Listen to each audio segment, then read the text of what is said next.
pronto, começo a olhar e em segundos chegou mesmo aqui em frente, portanto no outro lado da unidade, não é? Chegou mesmo aí em frente, estacionou e tinha embaixo umas luzes assim vermelhas, amarelas, verdes, assim muitas luzes embaixo. É assim e depois faz assim. É a forma de um charuto embaixo, uma coisa gorda ao meio e depois a bica. E depois faz assim aquele género da cabaça para cima. Aquilo era assim, né? Tinha muitas luzes? Sim. O que é que pensa que viu? Não sei, ainda nunca tinha visto uma coisa daquelas. Tem muita luz, tem assim, ao meio do tempo, tem uma luz em diversas cores, assim, tem uma linha assim, dá uma hipótese, uma linha assim, e aqui tem umas luzes azuis e verdes, né? E depois há, dentro destas luzes, há umas coisas assim, que mexem, a gente não sabe o que é. A última aparição foi em 27 de outubro. Pouco passava das 9 da noite, quando os militares da base aérea de Beja viram um objeto estranho no ar. Estacionou, fiquei a olhar e de repente as luzes de baixo, aquelas luzes de cor, apagam-se. Conforme apaga-se, aquilo fica em forma de lua. Mas a lua assim um bocado para deitado. Não bem deitado, mas assim embaixo assim, e uma lua enorme, cor de fogo. E quando se transformou em lua, aquilo vinha assim na minha direção, mas muito devagarinho. E ficou assim. Depois o resto... Mas era a lua? A lua não era. Nessa noite não havia lua, não havia estrelas, não havia nada. Quando o céu estava mesmo lisinho, não havia nada. Quando cheguei cá não havia lua nem nada.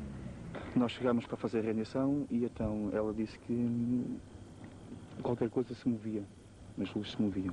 Eu perguntei, mas aquilo é a lua? Ela disse, não, não é.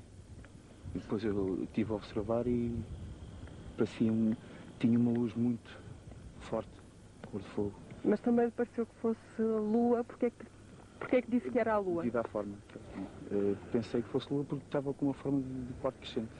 E então depois afastei-me deste local e tive sempre a olhar para lá. E passado de poucos, nem um minuto, desapareceu completamente. Ouvi um barulho parecia-me um avião, bastante poderoso, mais poderoso que o normal. É um barulho assim muito pesado, não é? Um barulho, assim, um barulho, um avião mesmo, um avião enorme. Vocês ouvem aviões todos os dias, trabalham aqui no meio deles, acham que não era todo o barulho de um avião? Não era, não. Era impossível. Muito mais poderoso. Parecia mesmo que os aviões têm um ou dois motores, não é? Aquele não tinha um motor muito mais poderoso, se fossem 5. E devia ir numa altitude que não notava-se mesmo que ia com muita altitude e tinha um barulho muito forte. Nessa noite foram 6 os militares que viram um objeto em forma de lua, mas nada de mal-entendidos. Os soldados garantem que da lua só tinha a forma. O comandante da base ouviu e tirou conclusões. Fizemos um inquérito separado a cada um deles, inclusivamente fizemos com que cada um deles desenhou o objeto que tinha observado, e depois de ter recolhido os depoimentos de todos, fomos tentar analisar o facto. Dessa análise chegou-se à conclusão, fizemos vários telefonemas, tentámos saber junto do aeroporto de Lisboa, dos radares da defesa aérea, se tinha havido alguma coisa, e fizemos a nossa análise e chegámos à conclusão que o objeto que terá sido visto terá sido o ocaso da lua. Tanta certeza não tem o povo de Ferreira do Alentejo.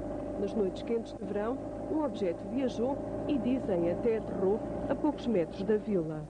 E eram 2h10 da manhã, acordei muito assustado porque os cães, eu tinha aí 4 ou 5 cães e os cães acordaram-me. Acordo e vi aquele aparelho estacionado. A que distância é que o senhor teve do aparelho? Quando o vi pela primeira vez, estava aí a 2, 3 metros. Estacionado e estava deitado. E era um objeto grande? É grande, sim senhor. Ela é maior que a minha carrinha. De repente apareceu ao pé de si. Quando apareceu, eu acordo e viu. Estava a dormir? Quando acordei e viu, exatamente. Sim senhor, e viu, acordei e viu. Em que sítio é que estava exatamente? Estava ali deitado ali ao pé daquele Aqui antes deste troncão velho, entre estes fios e os outros de lá. E ali é como ele apareceu. Portanto, aquilo estávamos jogando as luzes azuis para cima a ver-me.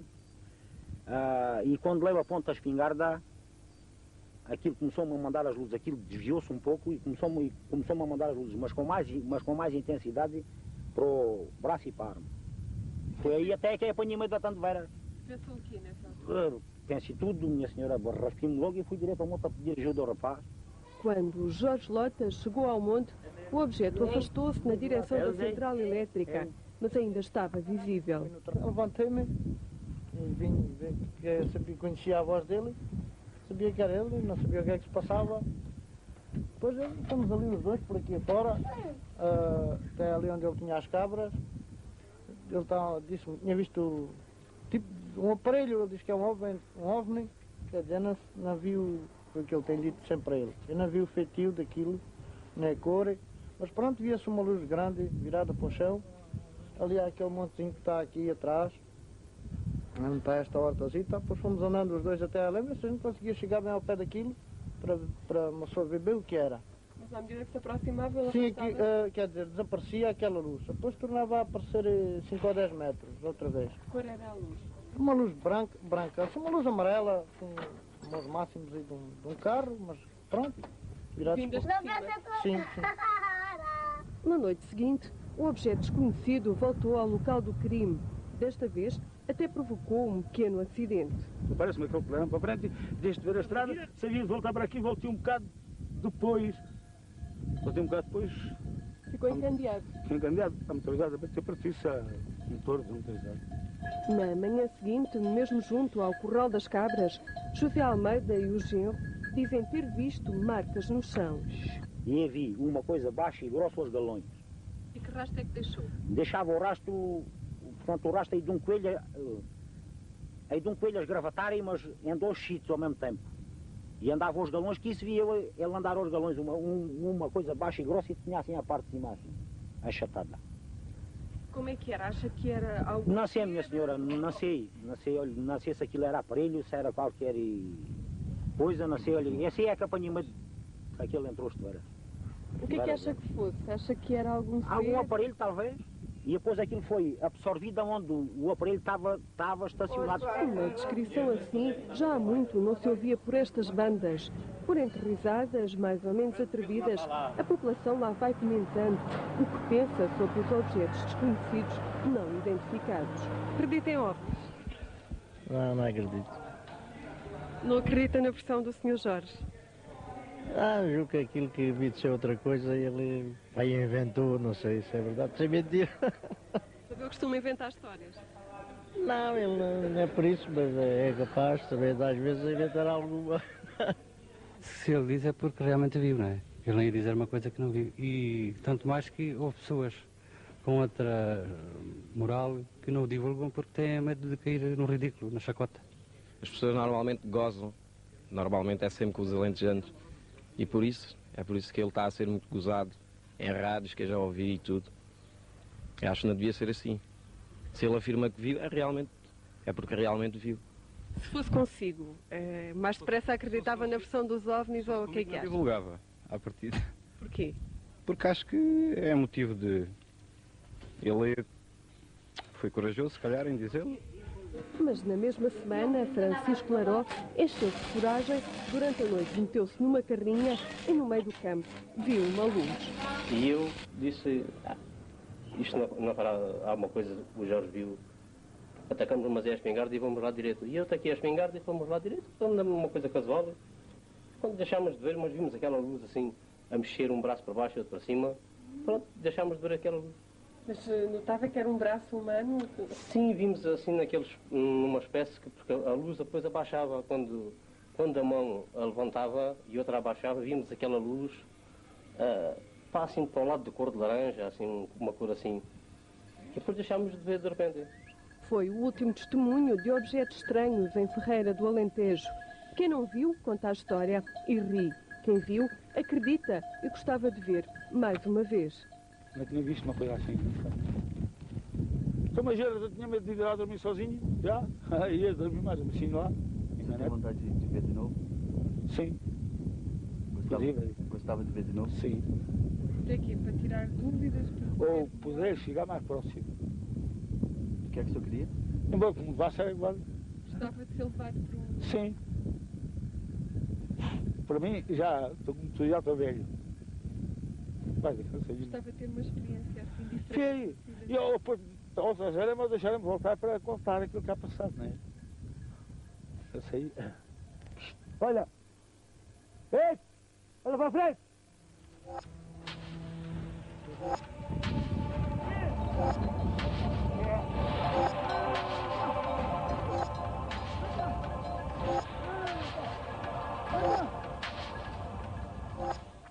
Luzes e objetos de formas estranhas voltaram a ser avistados na mesma zona no passado dia 5 de novembro.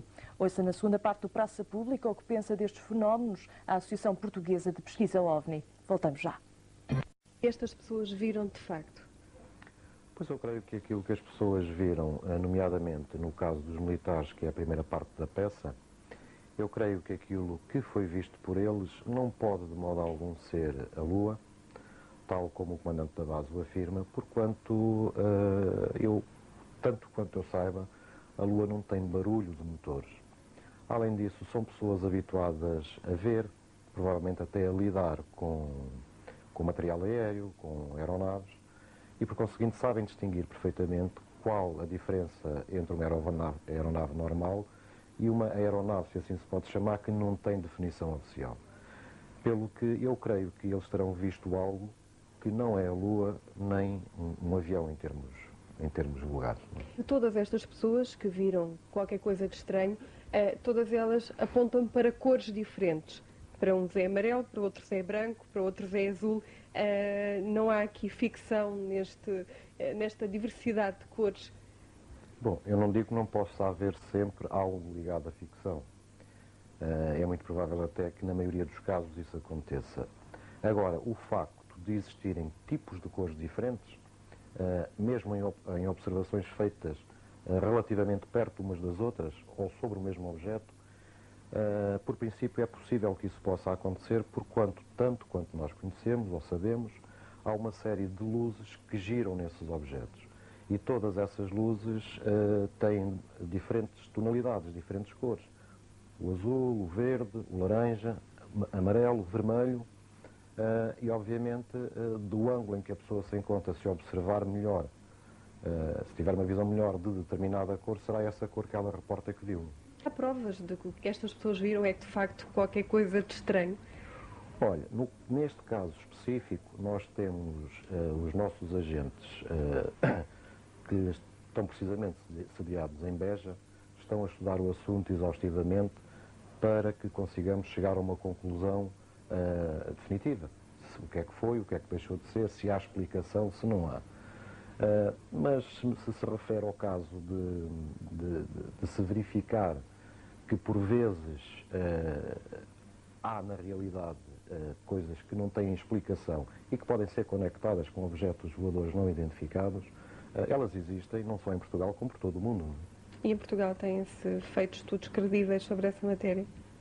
Em Portugal têm-se feito estudos credíveis, pelo menos aqueles que nós fazemos, damos-lhe a maior credibilidade possível, a maior honestidade e a maior isenção, até porque o nosso papel é precisamente tentar separar o trigo do joio. E aquilo que nós fazemos numa investigação, a nossa primeira prioridade é na tentativa de encontrar uma explicação plausível para o fenómeno. Quando ela não existe e estão esgotadas todas as possibilidades, e então somos levados a crer que na realidade aquilo não é um fenómeno explicável tanto quanto nós saibamos, aí ele é considerado portanto, um fenómeno ligado aos OVNIs. Já viu algum? Pessoalmente já. Fotografou? Fotografei, mas tive o azar o negativo, a película, sair queimada, portanto, com uma exposição a mais de luz. Só tentou fazer essa experiência uma vez? Olha, eu tive esta experiência duas vezes, por duas vezes fiz fotografias. Não sou nenhum profissional, mas sei fazer fotografias. E das duas vezes as películas saíram com exposição a mais de luz. Em vários sítios se tentou alguma coisa, mas a partir do momento em que a película tem exposição a mais luz, é impossível ver seja o que for, a película está queimada. No entanto, fotografias anteriores, do mesmo rolo, anteriores, não obviamente de OVNIs, mas de outros temas, essas fotografias saíram sem qualquer problema. E aquilo que viu é semelhante àquilo que estas pessoas descrevem na peça? Não propriamente, porque eu refiro-me a avistamentos, o que aconteceu foram avistamentos diurnos. E o que as pessoas referem na peça são avistamentos noturnos. Portanto, eu terei visto exatamente um objeto metálico, ou pelo menos de aparência metálica, e não propriamente luzes a pairar no ar. Esse objeto é grande, pequeno? Sim, era enormíssimo. Era enormíssimo. Na peça, Jorge Lota fala em qualquer coisa que salta. O que é essa qualquer coisa? Não está ele aqui a criar uma cena quase de filme? Bom, isso, como lhe disse, está a ser investigado, inclusive através de análises de terreno para ver a veracidade, ou enfim, se existe algum vestígio plausível nesse aspecto. Por vezes acontece pequeninas sondas ou o próprio objeto tocar o chão, e nessas alturas é possível, uma vez que há um contacto físico, é possível discernir-se algo através de análises. De qualquer modo, o pastor fala num facto que é muito interessante, que é o facto de ter sido atingido, entre aspas, por uma luz, nomeadamente uma luz azul. Normalmente, esse tipo de contacto com a luz é passível de deixar marcas físicas. Em relação às marcas que aparecem nas pessoas, o que é que aconteceu aqui? Pois pode ter sido uma sobreexposição, entre aspas, a um tipo qualquer de radiação que nós desconhecemos qual seja, mas que elas normalmente ficam nas pessoas que foram atingidas por esses raios, é muito natural, quer dizer, e digamos que em 99% dos casos nós constatamos a existência desse tipo de marcas. E não há resultados visíveis nas análises que são feitas a essas pessoas? Repare, quando nós normalmente temos conhecimento destas coisas, ou de fenómenos deste género, já é muito tarde para recorrer a qualquer tipo de análise. Nós temos única e simplesmente dos diversos casos que existem na APPO sobre este tema, temos apenas 2 casos que foram quase que de imediato feitas análises, até pelas próprias pessoas. E as análises não deram absolutamente nada. Como se viu na televisão há pouco tempo, as pessoas são transportadas. Já aconteceu em Portugal algum caso destes? Os casos, refere-se aos casos típicos de abdução, portanto, às pessoas que são levadas a bordo das naves. Existem casos desses em Portugal, bastantes até. São casos que provavelmente nós não teremos conhecimento de todos, mas daqueles que temos, estamos a estudá-los. São casos morosos, são casos que envolvem muita psicologia, são casos difíceis. As testemunhas ou as vítimas desses casos têm traumas profundíssimos daquilo que lhes aconteceu, de modo que é sempre um tema muito problemático tocá-lo exatamente com as próprias pessoas. As pessoas conseguem lembrar-se do que é que lhe fizeram e onde é que estiveram? Sim, a maioria das pessoas só tem um lapso de memória, existe um lapso de tempo, que a maior parte das vezes só é possível recuperar mediante regressão hipnótica. Como sabe, nem todas as pessoas fazem regressão hipnótica, nem todas as vítimas permitem que lhes seja feita uma redução, que sejam hipnotizadas, não é? Uma regressão hipnótica. Ora bem, por outro lado, quando isso acontece, obviamente, os casos são sigilosos, não temos a permissão das pessoas para os divulgar e, de qualquer modo, nunca os divulgaríamos antes de termos a certeza de que aquilo que estamos a estudar e do fenómeno que estamos a enfrentar é, na realidade, um fenómeno dentro do nosso foro. Falou-me em muitos casos, já tem certezas em relação a alguns deles? Sim, já temos certeza, no mínimo, em relação a 6 casos em Portugal. Qual é o perfil das pessoas que são levadas por esses objetos estranhos? O que acontece é que o conhecimento mais generalizado que existe de pessoas que foram abduzidas situa-se mais no sexo feminino. Por aquilo que nós temos estudado, por aquilo que temos aprofundado sobre a matéria, pelos contactos que temos tido internacionalmente com pessoas que se dedicam ao mesmo tipo de estudo, nós hoje em dia estamos em crer que as abduções que são praticadas nas pessoas do sexo feminino e também nas do masculino, mas eu refiro-me mais ao sexo feminino em si, essas abduções são praticadas com um único fim, que é precisamente o da reprodução da espécie ou da criação de uma nova subespécie. Não é? As mulheres ficam admiradas, algumas ficam admiradas de estarem grávidas, porque nada aconteceu, ou supõem nada ter acontecido para que possam estar grávidas. Por vezes são seguidas, ou na maioria dos casos, são seguidas pelos próprios médicos assistentes que confirmam a existência de uma gravidez e normalmente por volta do 3º mês, um bocadinho antes do 3º mês de gravidez, pura e simplesmente o feto e tudo quanto existia lá dentro desaparece. Obviamente isto provoca um trauma tremendo nas pessoas. Os médicos assistentes confirmam a existência da gravidez anterior e não têm qualquer tipo de explicação para que de um dia para o outro ou de uma noite para a outra o feto tenha desaparecido e não tenha lá ficado qualquer tipo de vestígio. Há casos desses cá em Portugal? Há um. Que eu tenha estudado, há um. Não, não é recente. A senhora hoje é uma senhora que tem cerca de 70 anos. O fenómeno OVNI visto a partir de Portugal. 27 mil escudos de pensão é quanto Manuel Pente recebe por mês para sustentar a família.